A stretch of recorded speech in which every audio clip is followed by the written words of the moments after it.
Hello दोस्तों, नमस्कार। मैं हूं अमित कुमार और आप देख रहे हैं कॉमर्स एजुकेशन क्लासेस। दोस्तों, रात के 9 बज चुके हैं और आज फिर हम आपके पास वापस आ चुके हैं एक नया टॉपिक लेकर, वो भी किसका?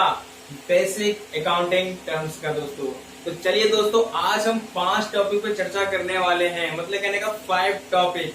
ठीक है दोस्तों, तो फर्स्ट ऑफ ऑल आज डिस्कस करेंगे हम यहाँ पे स्टॉक के बारे में, देन इसके बाद डेब्टर के बारे में, और फिर उसके बाद क्रेडिटर के बारे में, और फिर आपका बिल्स रिसीवर और बिल्स पेबल। दोस्तों लेक्चर शुरू करने से पहले मैं आपसे एक बात कहना चाहूंगा कि वीडियो को लाइक कर दीजिएगा, सब्सक्राइब कर लीजिएगा और बगल में बने बेल आइकन को भी प्रेस कर दीजिएगा, जिससे आपके पास फटाफट वीडियो का नोटिफिकेशन पहुंच जाए और उस वीडियो को आप फटाफट देख सकें। दोस्तों, और आपके साथ जो भी मित्र आपके हैं जो क्लास 11th में हैं, उनके लिए मैं कह रहा हूं, उनको भी आप वीडियो शेयर करिए, लिंक शेयर करिए वीडियो की, जिससे उनके पास भी वीडियो पहुंचे और इसका बेनिफिट उठा सके। दोस्तों, क्योंकि वीडियो क्या है, हिंदी में है, मतलब कहने का आपको आपके राष्ट्रभाषा में आपको वीडियो प्रोवाइड की जा रही है। दोस्तों, तो इसको लाभ को जाने मत दीजिएगा, फटाफट सब्सक्राइब करिएगा, बेल आइकन को प्रेस करिएगा और वीडियो को शेयर भी जरूर कर दीजिएगा। दोस्तों चलिए दोस्तों, शुरू करते हैं आज का टॉपिक। ठीक है, फर्स्ट ऑफ ऑल दोस्तों यहाँ पर डिस्कस करेंगे आज हम स्टॉक के बारे में, मतलब है कहने का दोस्तों रहतियां के बारे में। नॉर्मल सी भाषा में पहले हम जानेंगे कि भाई स्टॉक होता क्या है। मान लीजिए कोई भी व्यवसायी जो व्यवसाय कर रहा है, दुकान ओपन करता है, अपना बिजनेस ओपन करता है, उस बिजनेस में जो भी माल पड़ा होता है, मतलब कहने का गोडाउन में या फिर उसके स्टॉक में जो भी आइटम्स है, जो भी गुड्स है, जो रखा हुआ है, जो अभी तक क्या है, बिका नहीं है, मतलब कहने का दोस्तों सेल नहीं हुआ है, वो आपका स्टॉक कहलाता है। क्या कहलाता दोस्तों? स्टॉक कहलाता है। मतलब कहने का दोस्तों स्कंद कहलाता है, रहतियां कहलाती हैं।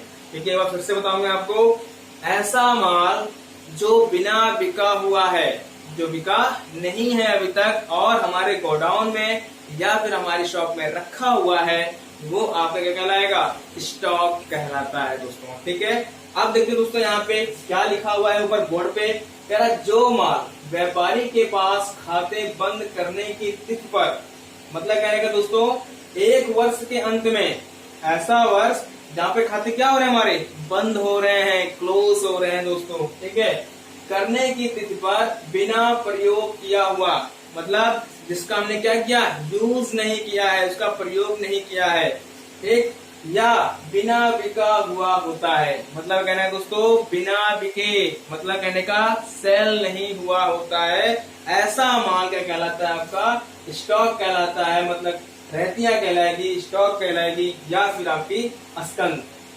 ठीक है दोस्तों, मतलब कहने का इन्वेंट्री भी कहलाती है आपकी। तो स्टॉक के 2 नाम होते हैं, जानते रहिएगा आप इंग्लिश में, एक तो आपका स्टॉक होता है, दूसरा आपका इन्वेंट्री होती है। ठीक है दोस्तों, तो कहने का मतलब ये होता है कि वर्ष के अंत में, अब वर्ष के अंत की बात आ गई भाई, वर्ष का अंत कौन सा होता है? जैसे कि आप कहोगे 31 दिसंबर, मतलब कहने का 31 जनवरी, है ना, लेकिन मैं कहूंगा आपसे 31 मार्च होती है ना।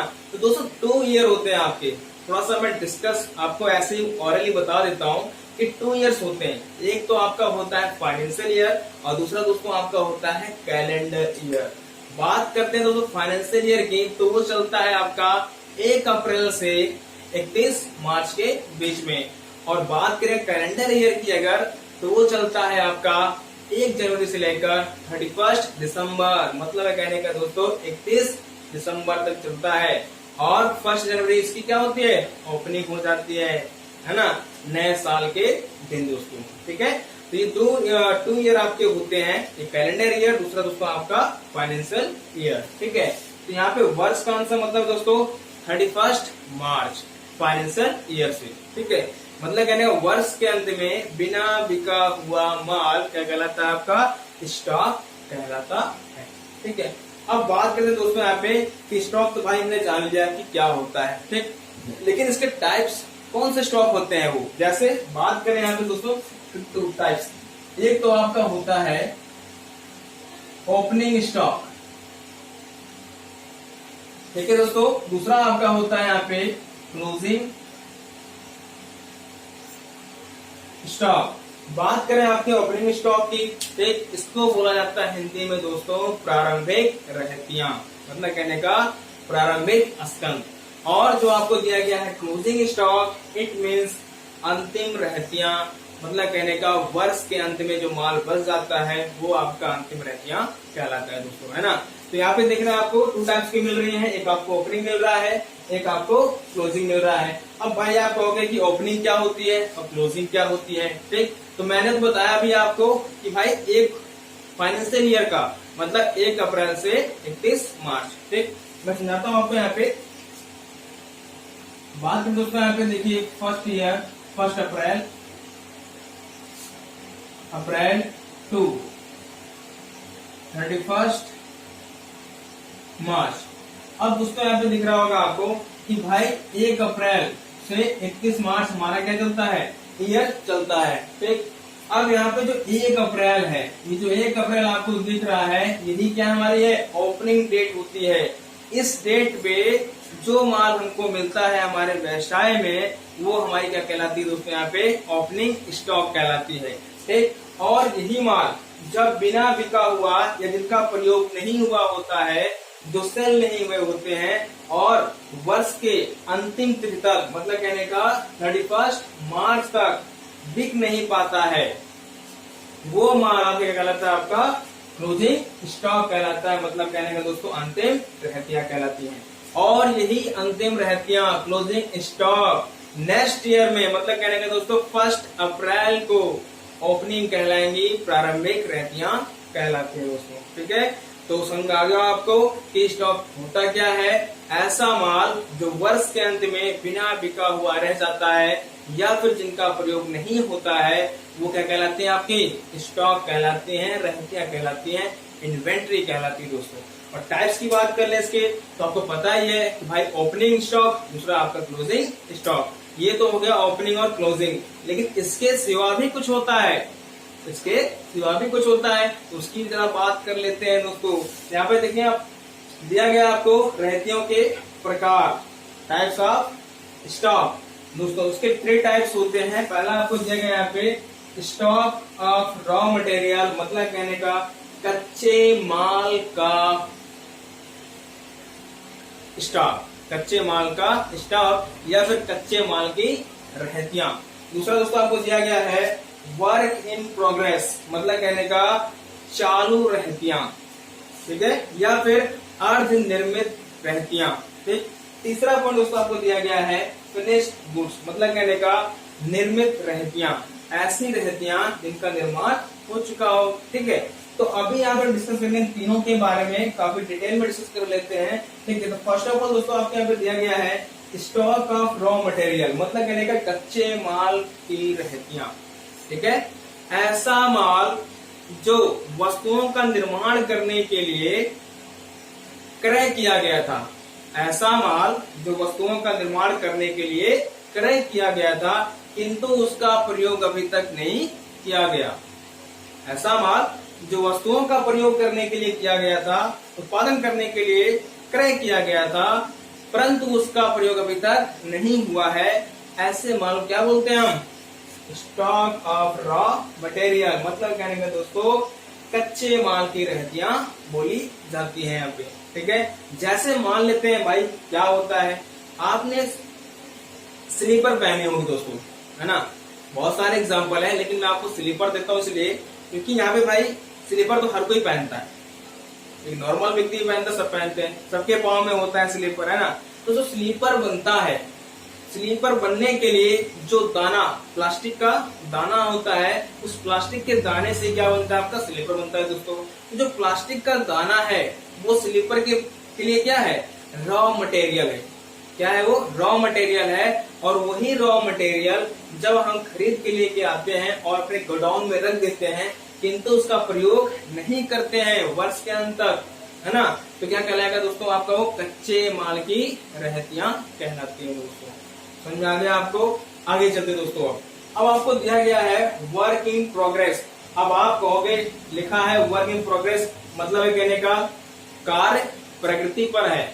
भाई कार्य किस पे, प्रगति पे है। मतलब कहने का कि भाई आप रास्ते में कभी भी आते जाते रहते हो तो सड़क के किनारे लिखा होता है, सड़क के बीच में लिखा होता है कि भाई कार क्या है, प्रगति पर है, वर्क इन प्रोग्रेस। मतलब कार्य अभी क्या है, पूरा नहीं हुआ है, कार्य अभी आपका चल रहा होता है। ठीक, तो यहाँ पे दोस्तों मतलब कहने का कि ऐसा माल जो निर्माण करने के लिए, जो निर्मित माल में बदलने के लिए रखा गया होता है, जो निर्मित माल में बदलने के लिए वस्तुओं को रखा गया होता है, परंतु अभी तक निर्मित नहीं हो पाया है। मतलब कहने का पूर्णता निर्माण नहीं हो पाया है वस्तुओं का, वो आपका क्या कहलाएगा दोस्तों, वर्क इन प्रोग्रेस कहलाएगा। मतलब कहने का अर्ध निर्मित माल कहलाएगा। और सिंपल भाषा में करते हैं बात दोस्तों यहाँ पे कि ऐसा माल जिसका पूर्ण रूप से निर्माण अभी तक नहीं हो पाया है, वो क्या कहलाएगा दोस्तों, आपका अर्ध निर्मित माल कहलाएगा, या फिर चालू माल या फिर चालू कार्य आपका कहलाता है दोस्तों यहाँ पे। ठीक है, जैसे मैंने बताया अभी आपको कि भाई सड़क का कार्य है, आप सड़क का काम लेते हो, ठीक है, आप लोग आ भी जा रहे हैं उसमें, है ना, तो आप बोर्ड लगाते हो भाई कार्य क्या भी प्रगति पर है। मतलब कहने का अधूरा कार्य है, अभी पूरा नहीं हुआ है, तो कृपया धीरे चलिए, या फिर किसी भी तरीके से आप उसको क्या करते हो, इंडिकेट करते हो दोस्तों। तो यहाँ भी सेम ऐसा ही है, जब तक माल पूरा कंप्लीट नहीं हो जाता है तब तक उसे निर्मित माल नहीं माना जाता है। तो निर्मित माल में बदलने की जो प्रक्रिया होती है वही क्या कहलाती है दोस्तों, यहाँ पे आपकी वर्क इन प्रोग्रेस। मतलब कहने का अर्ध निर्मित माल या फिर चालू रहतियां कहलाती हैं। समझ आ गया दोस्तों आपको। आगे अब बात करते दोस्तों, यहाँ पे आपको दिया गया है फिनिश्ड गुड्स। मतलब कहने का निर्मित रहतियां, निर्मित माल। एक ऐसे माल जिनका निर्माण तो हो गया है, ऐसे माल जिनका निर्माण तो हो गया है, किंतु 31 मार्च के पहले या फिर वर्ष के अंत तक वो बिक नहीं पाए हैं, मतलब सेल नहीं हो पाए हैं, तो ऐसे माल क्या बोलते हैं हम, निर्मित माल। मतलब कहने का फिनिश्ड गुड्स कहते हैं उसको। ठीक है, ऐसा माल जो कि निर्मित तो हो गया है किंतु अभी तक बिका नहीं है, तो ऐसा माल क्या कहलाएगा, आपका निर्मित माल या फिर फिनिश्ड गुड्स कहलाता है दोस्तों। ठीक है, एग्जांपल की बात कर लेते हैं। जैसे मान लीजिए मैंने एक स्लीपर का एग्जांपल आपको दिया था कि भाई रॉ मटेरियल आया, ठीक, और स्लीपर मशीन में बन रहा है। ठीक, अब मशीन तो बन तो रहा है लेकिन अभी तो उसकी पॉलिश नहीं हुई या कुछ भी नहीं हुआ, तो भाई कार्य प्रकृति पर है। ठीक, लेकिन पॉलिश भी हो गई और पैकिंग भी हो गई, किंतु माल अभी तक क्या बिका नहीं और गोदाम में रखा हुआ है। भाई रखा हुआ है ना, बिका तो नहीं ना, तो बिकने के लिए रखा हुआ है, तो इसका मतलब क्या है कि रेडी है बिकने के लिए किंतु बिका नहीं है। ऐसा माल क्या कहलाएगा दोस्तों, आपका फिनिश्ड गुड्स कहलाता है। मतलब कहने का निर्मित माल कहलाता है दोस्तों। ठीक है, तो समझ में आया दोस्तों आपको। एक बार फिर से डिस्कस कर लेते हैं दोस्तों। यहाँ पे जो माल व्यापारी के पास खाते बंद करने की तिथि तक बिना प्रयोग हुए या फिर बिना बिका हुआ होता है, वो आपका स्टॉक कहलाता है दोस्तों। ठीक, इसके टाइप्स की बात कर ले तो पता है आपको, एक आपका ओपनिंग स्टॉक, दूसरा आपका क्लोजिंग स्टॉक। अब बात करें इसके टाइप्स की, प्रकार की, कितने काइंड्स होते हैं इसके, है ना, तो 3 काइंड्स होते हैं, पता है आपको। पहला तो क्या, स्टॉक ऑफ रॉ मटेरियल, मतलब कहने कच्चे माल का, माल की रहतियां। दूसरा आपको वर्क इन प्रोग्रेस, मतलब चालू रहतियां, ठीक, या फिर अर्धनिर्मित रहतियां, जिसे बोलते हैं पार्टली फिनिश्ड गुड्स। मतलब कहने का जो आधी तो बन गई है और आधी बनना बाकी होती है दोस्तों। ठीक, अगला फिनिश्ड गुड्स, मतलब कहने का निर्मित माल, ऐसा माल जो कि क्या हो चुका है, अभी बन चुका है, रेडी हो चुका है किंतु बिका नहीं है, तो क्या बोलेंगे दोस्तों उसे, फिनिश्ड गुड्स बोलते हैं दोस्तों। तो दोस्तों समझ में आया आपको। ठीक है, अब आगे चलते हैं दोस्तों। यहाँ पे दिया गया सेकंड पॉइंट आपका डेब्टर, लेनदार या फिर ऋणी। ठीक है, अब दोस्तों हम बात करते हैं देनदार की और ऋणी की बात करते हैं। ठीक है, लगभग लोग इसमें कंफ्यूज हो जाते हैं, वो सोचते हैं कि देनदार क्या है और आपका लेनदार क्या होता है। ठीक, यहाँ भी देनदार आपको दिया गया है और यहाँ पे आपको लेनदार भी दिया गया है, तो लोग सोचते हैं भाई लेनदार और देनदार क्या होता है। कॉमर्स में जो बच्चा जान गया अगर ये भाई लेनदार किसे कहते हैं और देनदार किसे कहते हैं, तो जान लीजिए उसने कॉमर्स पढ़ ली। समझा दोस्तों आपको, मतलब कॉमर्स ने पढ़ लिया। अगर नहीं जान रहा है भाई, पढ़ा तो सभी लोग पढ़ते हैं ना, लेकिन फिर समझ में आपको आता नहीं है दोस्तों। ठीक, तो चलिए दोस्तों यहाँ पे डिस्कस कर लेते हैं इसके बारे में। दिया गया आपको डेब्टर मतलब कहने का देनदार, या फिर क्या बोलते हैं इसे ऋणी बोला जाता है। जरा देखते हैं क्या लिखा हुआ यहाँ पे। दिया गया है देनदार शब्द का प्रयोग उन व्यक्तियों तथा फर्मों के लिए किया जाता है जिन्हें उधार माल बेचा गया होता है। मतलब है कहने का दोस्तों, देनदार शब्द का वर्ड का यूज उन व्यक्तियों के लिए या उन फर्मों के लिए किया जाता है हमने जिन्हें माल क्या है बेचा हुआ होता है। ऐसी फर्में ऐसे व्यक्ति होते हैं जिनको हमने क्या किया है माल बेचा है, किंतु उन्होंने पेमेंट उसका नहीं किया दोस्तों। जैसे अब बात करते हैं भाई कैसे समझ में आएगा, है ना। जैसे यहाँ पे देखते हैं, मान लीजिए ए है और दूसरा कौन है दोस्तों यहाँ पे आपका बी है। बी दुकानदार है और ए कौन है दोस्तों ग्राहक है। ए दुकानदार है और बी कौन है दोस्तों यहाँ पे आपका ग्राहक है। ठीक, तो एक ही बात कर लेते हैं। तो भाई ए तो यहाँ पे मालिक तो है और बी कौन है ग्राहक है, पता है आपको। अब बी आता है बोलता है भैया ए से कि हमें माल दे दो, किंतु पैसा आपको 1 महीने के बाद हम देंगे।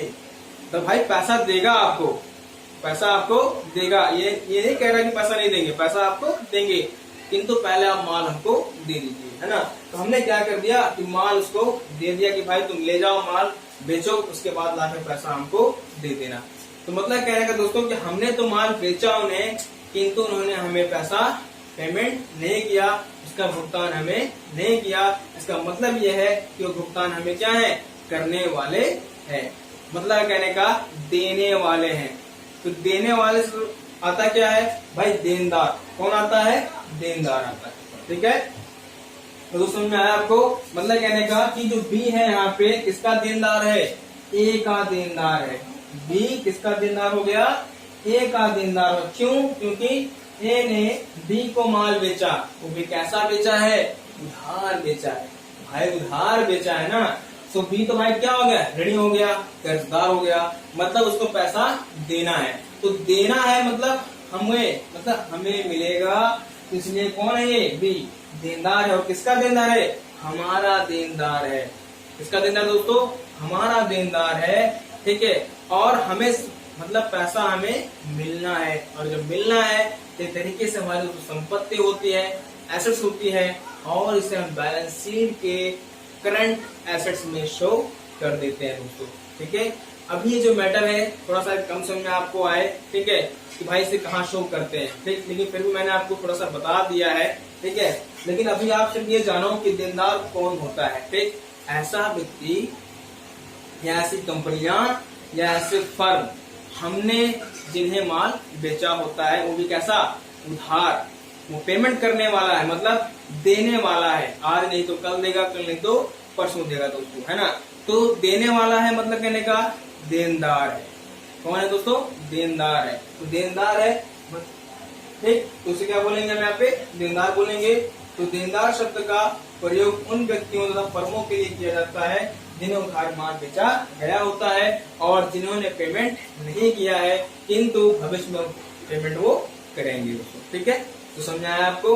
अब आगे चलते दोस्तों यहाँ पे देखते हैं क्रेडिटर के बारे में कि लेनदार कौन होता है। भाई लेनदार कौन होता है। लेनदार का मतलब होता है लेन, मतलब लेने वाला। ऐसा व्यक्ति जो हमसे पैसा लेने वाला होता है उसे बोलते हैं दोस्तों लेनदार।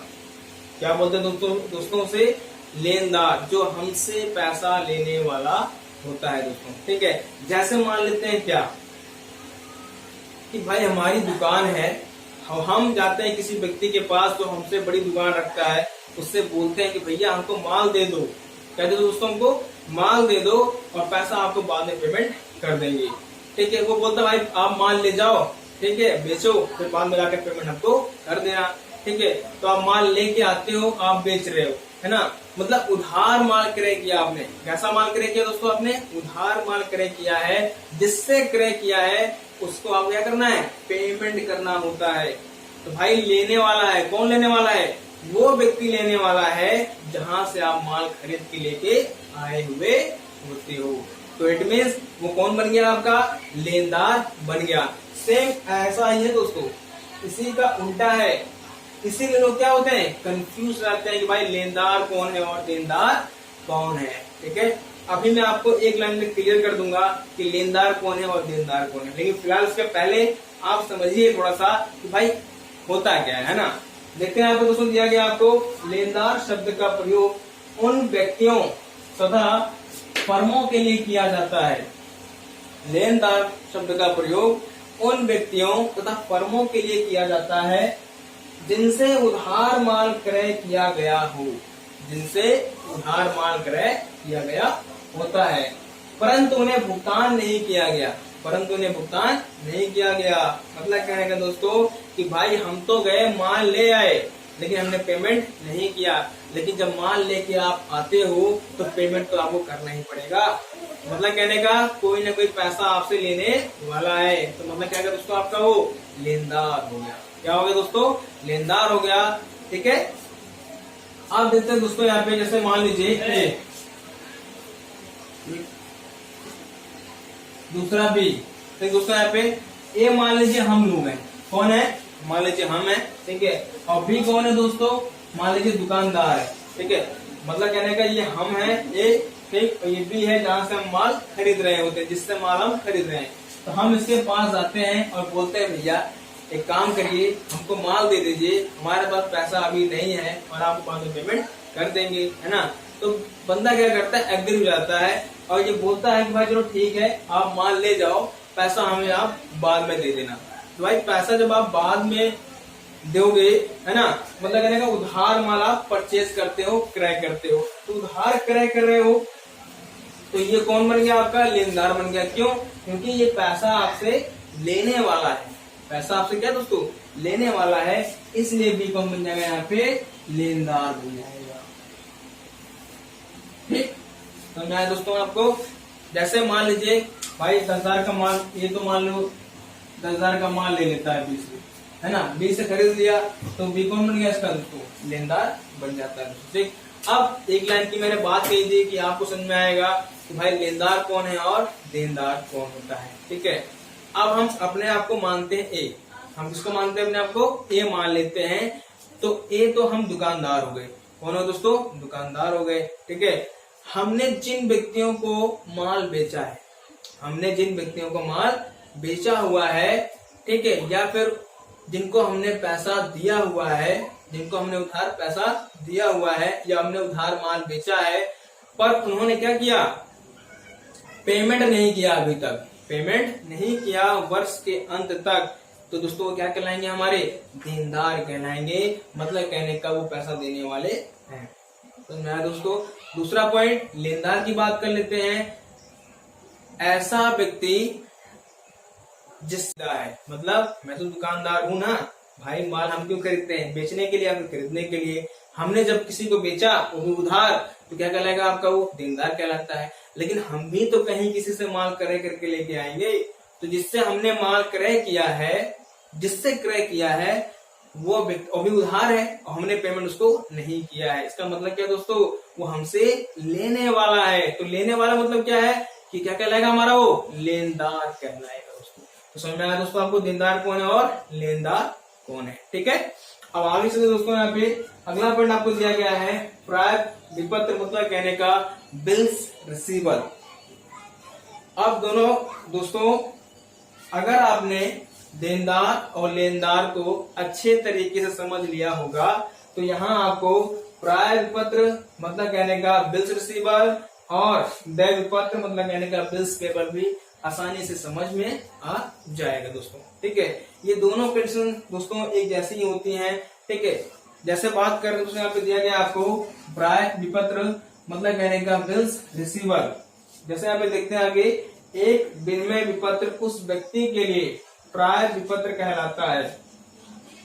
एक विनिमय विपत्र उस व्यक्ति के लिए प्राप्य विपत्र कहलाता है जो इसे लिखता है और स्वीकारकर्ता द्वारा स्वीकृत एक्सेप्ट होने के पश्चात इसे वापस करता है। मतलब कहने का कर देता है या फिर क्या करता है दोस्तों, कर देता है। जैसे अब बात करें दोस्तों, यहाँ पे मान लीजिए ए है, कौन है?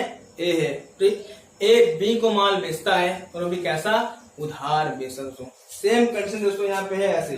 ठीक है, मान लीजिए ए है और क्या करता है वो? बी को माल बेचता है, वो भी कैसा? उधार माल बेच रहा होता है।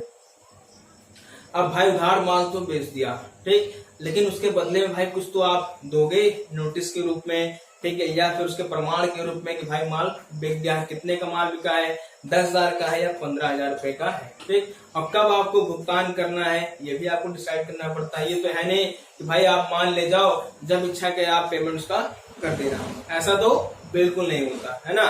तो अभी यहाँ पे क्या करना है दोस्तों, समझना है कि भाई ए ने तो माल बेच दिया बी को, ए ने तो माल बेच दिया बी को, और इन्हें क्या कर दिया? एक बिल लिख दिया। भाई जब माल खरीदते हो आप तो आपको बिल मिलता है ना, पर्चा मिलता है, भाई बिल दे दो हमको, है ना। इसमें आपका जीएसटी लगा रहेगा, पेमेंट कितना आपने किया है, ये सब आपको उसमें मिल जाता है दोस्तों। तो ऐसे यहाँ भी दोस्तों है ठीक कि आपने भाई ए ने बी को माल बेचा, अब ए ने क्या कर दिया? उस पे बिल लिख दिया कि भाई ये बिल है 10,000 रुपए का है, माल आपने खरीद रखा है और ये आने वाली 15 तारीख को या फिर 15 अगस्त को क्या करोगे आप? पेमेंट करोगे इसका। उस डेट पे क्या करोगे? इसका पेमेंट कर दोगे। ठीक है, तो मतलब क्या है दोस्तों, सीधी सी बात यहाँ पे ये होती है कि जब भी कोई व्यापारी किसी दूसरे व्यापारी को उधार माल बेचता है तो उसके बदले में वह उसे क्या करता है? प्राय विपत्र लिख देता है, जिससे डिसाइड हो जाता है कि एक निश्चित अवधि के बाद आपको क्या करना है? उस पे पेमेंट करना होता है। ठीक, और ये पेमेंट जो बिल्स रिसीवेबल है वो किस पे लिखा जाता है? आपका देनदार पे लिखा जाता है। मतलब कहने का दोस्तों डेब्टर पे लिखा जाता है, ऋणी पर लिखा जाता है। और लिखने वाला दोस्तों कौन होता है? दुकानदार, मतलब कहने का ड्रायर होता है, लेखक होता है, जिसको पैसा प्राप्त करना होता है दोस्तों। तो समझ में आया दोस्तों आपको? आगे से दोस्तों यहाँ पे दिया गया है देय विपत्र, मतलब कहने का बिल्स पेबल। ठीक है, अब दोस्तों बात करें हमें बिल्स पेबल की, दिया गया है एक विनिमय विपत्र उस व्यक्ति के लिए, एक विनिमय विपत्र उस व्यक्ति के लिए देय विपत्र कहलाता है जो इसे स्वीकृत करता है। इसका उल्टा है दोस्तों सीधा है, ठीक है ना। जो इसे स्वीकृत करता है उसके लिए दोस्तों क्या कहलाएगा? ये देय विपत्र कहलाता है। ठीक, आगे और फिर लेखक को वापस कर देता है। ठीक, जैसे देखो यहाँ पे दोस्तों दिया गया है, मैंने एग्जांपल आपको दिया था, एक मिनट दोस्तों,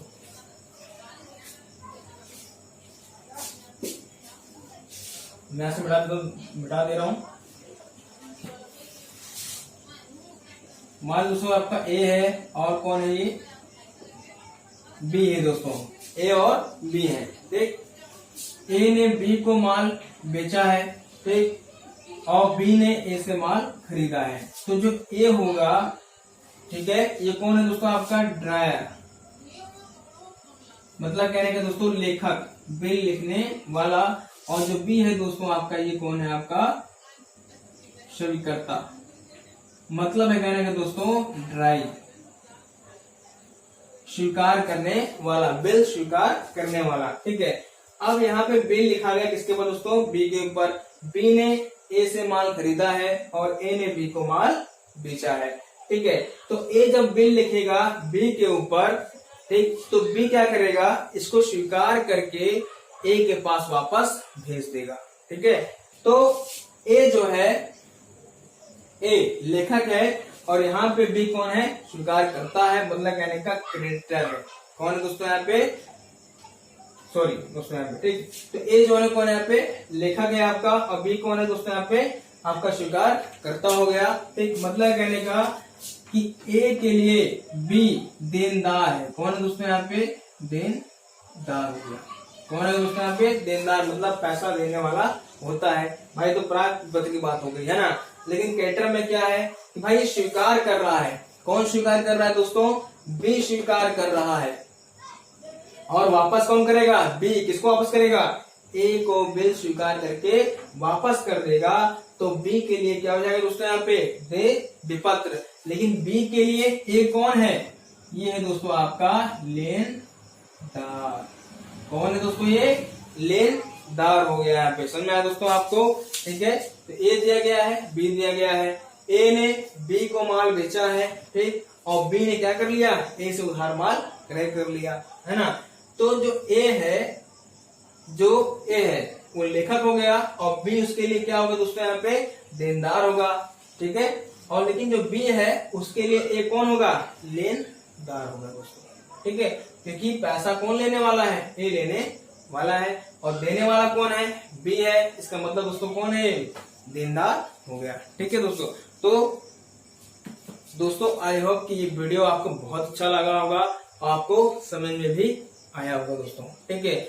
एक बार फिर से मैं आपसे कहना चाहूंगा कि वीडियो देखते हो आप सब, तो लेक्चर चलते वक्त आप कॉपी पेन लेकर जरूर बैठे रहिए करिएगा, ठीक है। और लेक्चर सुनने के बाद अगर आपको कहीं भी कोई डाउट होता है तो आप कमेंट में भी इसे लिख सकते हैं दोस्तों, आप पूछ सकते हैं उसे, ठीक है दोस्तों। और एक बार जैसे कहूंगा आपसे कि वीडियो को देखने के बाद लाइक कर दीजिएगा, सब्सक्राइब कर दीजिएगा दोस्तों, और उसे शेयर भी कर दीजिए दोस्तों। अब मिलते हैं दोस्तों नेक्स्ट वीडियो में, तब तक के लिए नमस्कार।